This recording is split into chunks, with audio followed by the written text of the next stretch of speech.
اللہ، میرے بیٹے نے ان بچیوں کو چھوڑ دیا۔ اب یہ دونوں میری ذمہ داری ہیں۔ تو ہی ان کی حفاظت فرما۔ یہ کہانی ہے ایک ایسے باپ کی جو بیٹیوں کو بوجھ سمجھ کر چھوڑ گیا۔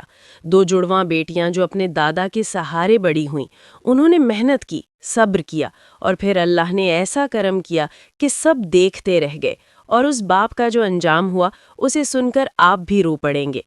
عبد الرحمن ایک غریب آدمی تھا۔ وہ مٹی کے ایک چھوٹے سے گھر میں رہتا تھا۔ اس کی بیوی اس دنیا سے رخصت ہو چکی تھی۔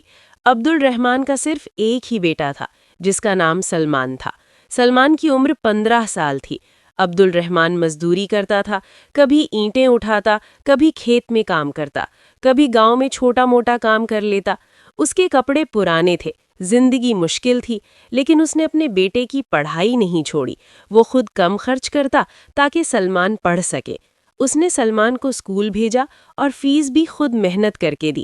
عبد الرحمن کی ساری امیدیں اپنے بیٹے سے جڑی ہوئی تھیں۔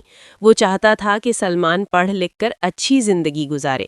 عبد الرحمن کو یہ معلوم نہیں تھا کہ آنے والے وقت میں اسی بیٹے سے اس کی زندگی کا سب سے بڑا دکھ جڑا ہوگا۔ وقت گزرتا گیا، سلمان اب بچہ نہیں رہا تھا، وہ جوان ہو چکا تھا۔ عبد الرحمن اب پہلے سے زیادہ کمزور ہو گیا تھا، مگر محنت اس نے اب بھی نہیں چھوڑی تھی۔ ایک دن عبد الرحمن اپنے مٹی کے گھر کے صحن میں بیٹھا ہوا تھا۔ سلمان بھی وہیں موجود تھا۔ عبد الرحمن نے آہستہ آواز میں کہا، بیٹا، میں نے تجھے پڑھایا، پالا، اب چاہتا ہوں کہ تیری شادی کر دوں، میری عمر بھی ڈھل رہی ہے۔ سلمان نے کوئی جواب نہیں دیا، بس اس کے چہرے پر ہلکی سی مسکراہٹ آئی اور اس نے سر جھکا لیا۔ عبد الرحمن نے یہی سمجھا کہ بیٹا راضی ہے۔ اسی گاؤں میں پڑوس کے گھر ایک لڑکی رہتی تھی جس کا نام عائشہ تھا۔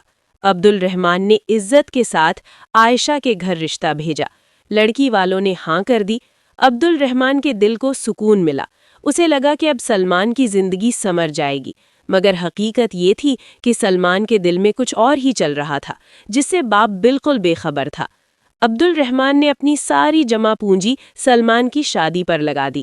سادگی سے نکاح ہوا، گاؤں کے چند لوگ گواہ بنے۔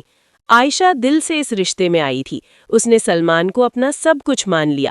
سلمان نکاح میں تو بیٹھا تھا، مگر اس کا دل کہیں اور الجھا ہوا تھا۔ چہرے پر مسکراہٹ تھی، مگر وہ خوش نہیں تھا۔ شادی کے بعد عائشہ نے گھر سنبھال لیا۔ عبد الرحمن نے سکون کی سانس لی کہ بیٹے کا گھر بس گیا، لیکن سلمان اکثر خاموش رہنے لگا، بات کم کرتا، نظریں چراتا۔ اس کے دل میں اب بھی ایک اور لڑکی تھی۔ یہ راز نہ باپ کو معلوم تھا اور نہ ہی عائشہ کو۔ یوں شادی تو ہو گئی، مگر سلمان کا دل اس گھر میں ٹک نہ سکا۔ شادی کے بعد سلمان شہر میں کام کرنے لگا۔ ایک دکان پر مزدوری کرتا اور شام کو گھر لوٹ آتا۔ زندگی بظاہر چل رہی تھی، مگر دلوں کے درمیان فاصلے بڑھ چکے تھے۔ کچھ عرصہ گزرا تو عائشہ حاملہ ہو گئی۔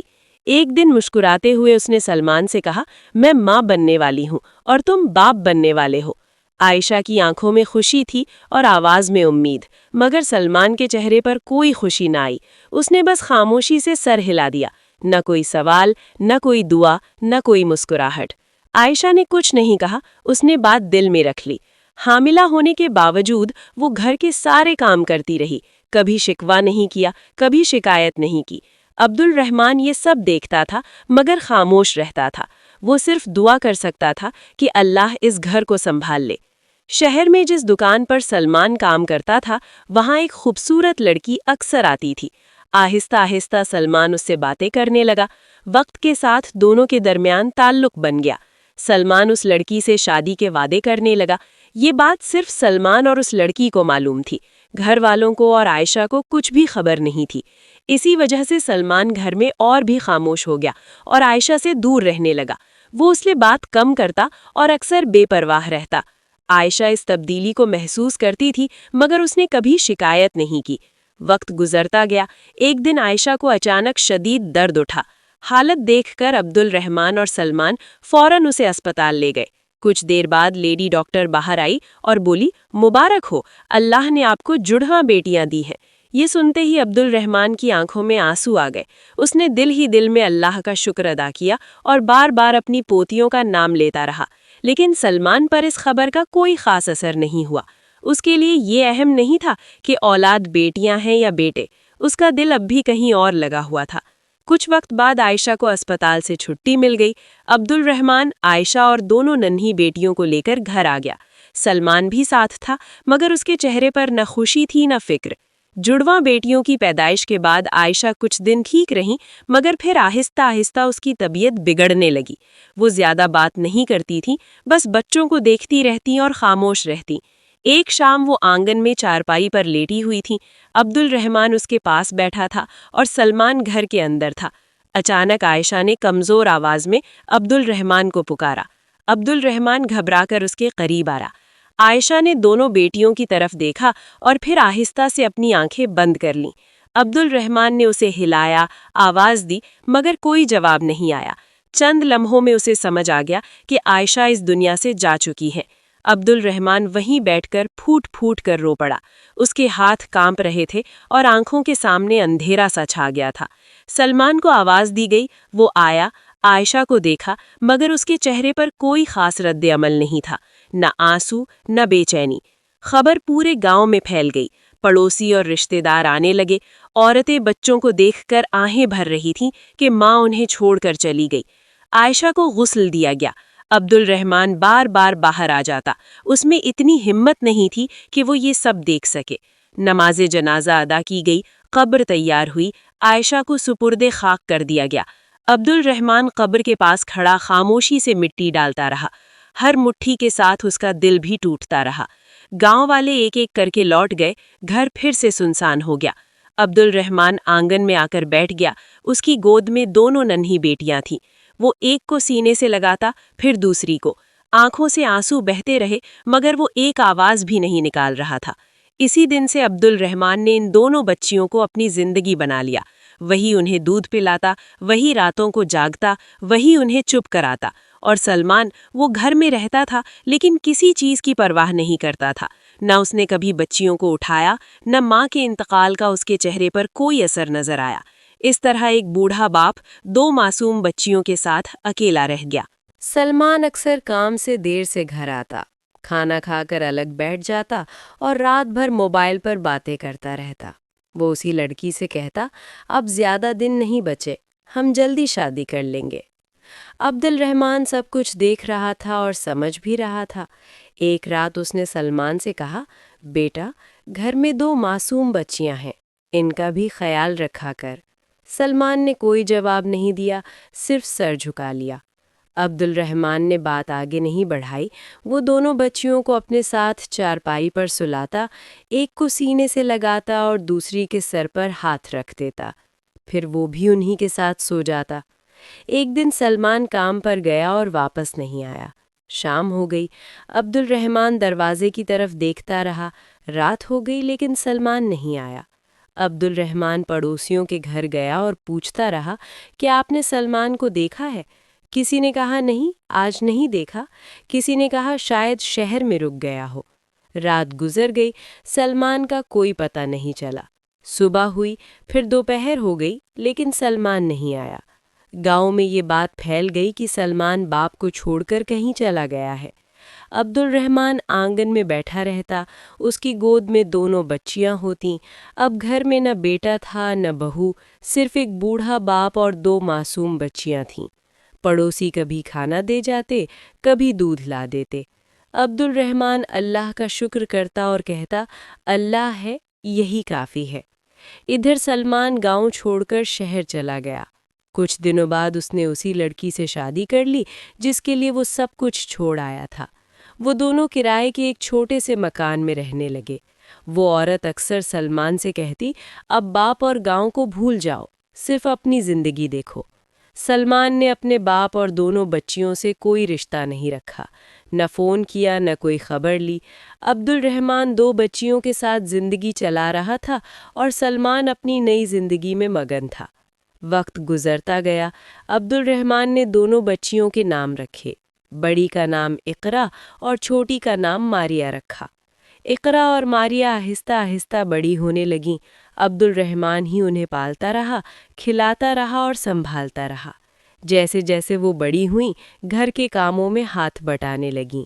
صفائی، کھانا پکانا، گھر سنبھالنا، سب کچھ سیکھتی گئیں۔ عبد الرحمن مزدوری کرتا رہا اور بیٹیاں گھر کا خیال رکھتی رہیں۔ مٹی کے اس گھر میں زندگی خاموشی سے آگے بڑھتی رہی۔ اقرا نے گھر بیٹھے سلائی کا کام سیکھ لیا۔ ایک پرانی سی سلائی مشین تھی جو کسی نے دے دی تھی۔ اقرا دن رات محنت کرنے لگی۔ کچھ ہی وقت میں وہ کپڑے اچھی طرح سلنے لگیں۔ گاؤں کی عورتوں کو اس کا کام پسند آنے لگا۔ آہستہ آہستہ پورے گاؤں کے لوگ اقرا سے ہی کپڑے سلوانے لگے۔ شلوار، قمیض، دوپٹے، سب کچھ اقرا کے ہاتھوں سے تیار ہوتا۔ گھر میں تھوڑی سی آمدنی آنے لگی۔ عبد الرحمن کے چہرے پر برسوں بعد سکون نظر آیا۔ دوسری طرف ماریا تھی۔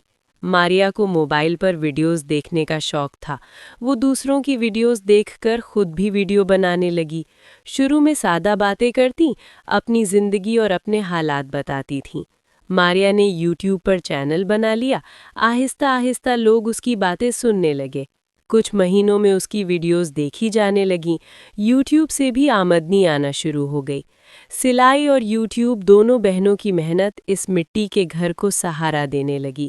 عبد الرحمن خاموشی سے سب دیکھتا اور دل ہی دل میں اللہ کا شکر ادا کرتا۔ اب وہ مزدوری پر نہیں جاتا تھا۔ عمر اور حالات نے اسے کمزور کر دیا تھا۔ گھر کی ذمہ داری اب بچیوں کے کندھوں پر آ چکی تھی۔ کچھ دنوں بعد عبد الرحمن کی طبیعت اچانک خراب ہو گئی۔ کمزوری اس حد تک بڑھ گئی کہ وہ چارپائی سے اٹھ بھی نہ سکا۔ سانس پھولنے لگی اور چہرے سے صاف نظر آ رہا تھا کہ اب جسم ساتھ نہیں دے رہا۔ ماریا اور اقرا گھبرا گئیں۔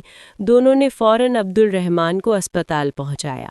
ڈاکٹر نے معائنہ کیا، رپورٹ دیکھی اور کچھ دیر خاموش رہا۔ پھر سنجیدہ آواز میں بولا، حالت بہت نازک ہے، بچنے کے امکانات کم ہیں۔ یہ سن کر ماریا اور اقرا ٹوٹ گئیں۔ دونوں ڈاکٹر کے سامنے کھڑی ہو کر بولیں، ڈاکٹر صاحب پیسوں کی فکر نہ کریں، بس ہمارے ابا جان کو بچا لیجئے۔ ڈاکٹر اور عملہ پوری کوشش کرتا رہا، مگر قدرت کو کچھ اور ہی منظور تھا۔ کچھ ہی دیر بعد عبد الرحمن کی سانسیں آہستہ آہستہ رک گئیں۔ وہ خاموشی سے اس دنیا سے رخصت ہو گیا۔ ماریا اور اقرا کا صبر جواب دے گیا۔ دونوں روتی رہیں، ایک دوسرے کو تھامے بس یہی کہتی رہیں، ابا جان ہمیں چھوڑ کر مت جائیے گا۔ گاؤں میں خبر پہنچی تو لوگ جمع ہو گئے۔ ہر چہرے پر افسوس تھا اور ہر آنکھ نم تھی۔ آخرکار عبد الرحمن کی تدفین کر دی گئی۔ ماریا اور اقرا کے سر سے وہ آخری سہارا بھی اٹھ گیا جو ان کی پوری زندگی کی طاقت تھا۔ گھر سنسان ہو گیا۔ چارپائی وہی تھی مگر ابا جان کی آواز نہیں رہی تھی۔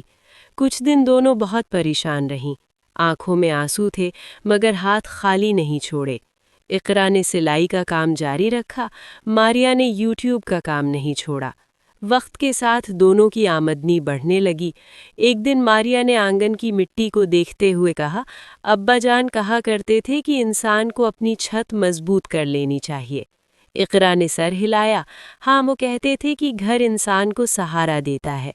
ماریا نے گہری سانس لی، میں چاہتی ہوں کہ ہم یہیں پر اپنے لیے ایک اچھا سا گھر بنائیں، ایسا گھر جس میں ہمیں ڈر نہ ہو اور ابا جان کی یاد بھی ساتھ رہے۔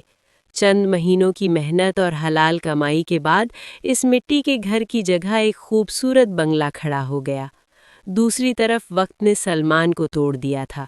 ایک دن سڑک پار کرتے ہوئے ایک تیز رفتار گاڑی نے اسے ٹکر مار دی۔ ہوش آیا تو وہ اسپتال میں تھا۔ ڈاکٹر نے کہا چوٹ بہت گہری ہے، ٹانگیں اب ساتھ نہیں دیں گی۔ سلمان کے لیے یہ الفاظ موت سے کم نہ تھے۔ بیوی بھی اسے چھوڑ کر چلی گئی۔ مکان مالک نے گھر خالی کرا لیا۔ آخرکار سلمان ویل چیئر پر بیٹھا سڑک کے کنارے لوگوں کے سامنے ہاتھ پھیلانے پر مجبور ہو گیا۔ ایک دن اس نے سوچا شاید میری بیٹیاں زندہ ہوں۔ وہ گاؤں واپس آیا۔ لوگوں نے اسے پہچان لیا۔ کسی نے کہا تمہاری بیٹیاں زندہ ہیں اور آج اس گاؤں کی سب سے کامیاب بیٹیاں ہیں۔ جب اقرا اور ماریا کو خبر ملی تو وہ اس کے سامنے آئیں۔ سلمان رو پڑا اور بولا میں معافی کے قابل نہیں ہوں، مگر اگر ہو سکے تو مجھے معاف کر دو۔